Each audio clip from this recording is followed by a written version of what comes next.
رضي الله تعالى عنه أن رسول الله صلى الله عليه وسلم قال يوما وحضرنا رمضان: أتاكم رمضان شهر بركة يغشاكم الله فيه فينزل الرحمة ويحط الخطايا ويستجيب فيه الدعاء، ينظر الله تعالى إلى تنافسكم فيه ويباهي بكم ملائكته، فأروا الله من أنفسكم خيرا، فإن الشقي من حرم فيه رحمة الله عز وجل، أو كما قال عليه الصلاة والسلام۔ حضرت عبادہ ابن صامت رضی اللہ تعالیٰ عنہ فرماتے ہیں کہ ایک مرتبہ حضور صلی اللہ علیہ وسلم نے رمضان مبارک کے قریب ارشاد فرمایا کہ رمضان کا مہینہ آ گیا ہے جو بڑی برکت والا ہے۔ حق تعالی شانہ اس میں تمہاری طرف متوجہ ہوتے ہیں اور اپنی رحمت خاصہ نازل فرماتے ہیں، خطاؤں کو معاف فرماتے ہیں، دعاؤں کو قبول کرتے ہیں، تمہارے تنافس کو دیکھتے ہیں اور ملائکہ سے فخر کرتے ہیں، پس اللہ کو اپنی نیکی دکھلاؤ۔ بد نصیب ہے وہ شخص جو اس مہینے میں بھی اللہ کی رحمت سے محروم رہ جاوے۔ اس روایت میں نبی کریم صلی اللہ علیہ وسلم نے اپنی امت کو چوکنا فرمایا ہے کہ دیکھو یہ ایسا مہینہ ہے جو پورے سال میں سب سے زیادہ قیمتی مہینہ ہے، اور اس میں تم اپنی مرادیں پا سکتے ہو، اس میں تم اللہ کی رحمت کو پا سکتے ہو، اس میں تم اپنی ضرورتوں کے حل کو تلاش کر سکتے ہو، اس میں اللہ کا قرب حاصل کر سکتے ہو، اس میں تم اللہ کی طرف سے جو بخششوں کے فیصلے ہو رہے ہیں اس کے مستحق ہو سکتے ہو۔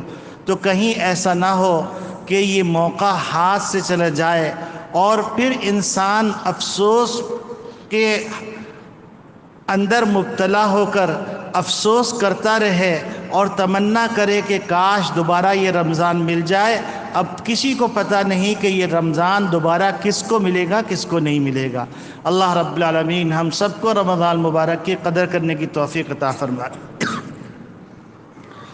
اللہم صلی علی سیدنا و نبینا و شفیعنا و حبیبنا و مولانا محمد وعلی آلہ و صحبہ و بارک وسلم۔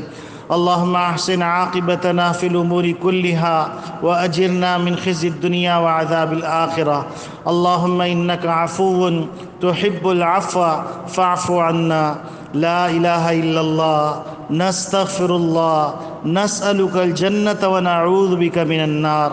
اللہم انا نسألک علما نافعا وعملا متقبلا ورزقا واسعا حلالا طیبا وشفاء من کل داء۔ یا اللہ یا ارحم الراحمین، آپ نے ہم کو یہ رحمتوں والا برکتوں والا مہینہ عطا کر دیا۔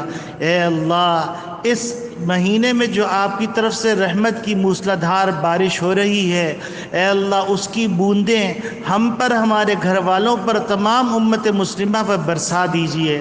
اے اللہ ہم سب کی بخشش فرما دیجئے۔ اے اللہ ہماری مختلف ضرورتیں ہیں، دینی ضرورتیں بھی ہیں، دنیاوی ضرورتیں بھی ہیں، اخروی ضرورتیں بھی ہیں، کاروباری ضرورتیں بھی ہیں، صحت کی بھی ضرورت ہے۔ بہت سے بچے بچیاں شادی کے ضرورت مند ہیں، بہت سے لوگ کاروباری مسائل میں الجھے ہوئے ہیں، بہت سے لوگ مقروض ہیں، بہت سے لوگ مختلف آفتوں میں مبتلا ہیں۔ اے اللہ ہم سب کو معاف فرما دیجئے، ہم سب کی تمام دینی دنیاوی اخروی ضرورتوں کو پورا فرما دیجئے۔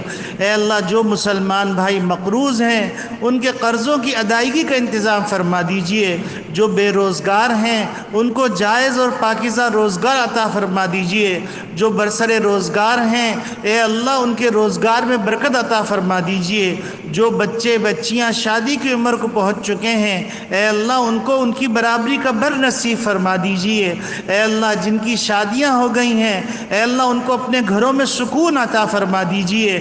یا اللہ جو صاحب اولاد ہیں ان کی اولاد کو نیک و صالح بنا دیجئے۔ اے اللہ جو بے اولاد ہیں ان کو نیک صالح اولاد عطا فرما دیجئے۔ اے کریم آقا ہم آپ سے وہ تمام بھلائیاں مانگتے ہیں جو آپ کے محبوب صلی اللہ علیہ علیہ وسلم نے آپ سے مانگی۔ اے اللہ ان تمام برائیوں سے پناہ مانگتے ہیں جن سے آپ کے محبوب صلی اللہ علیہ وسلم نے پناہ مانگی۔ اے اللہ ہم سب کو اسلام پر زندہ رکھ، ایمان پہ خاتمہ فرما۔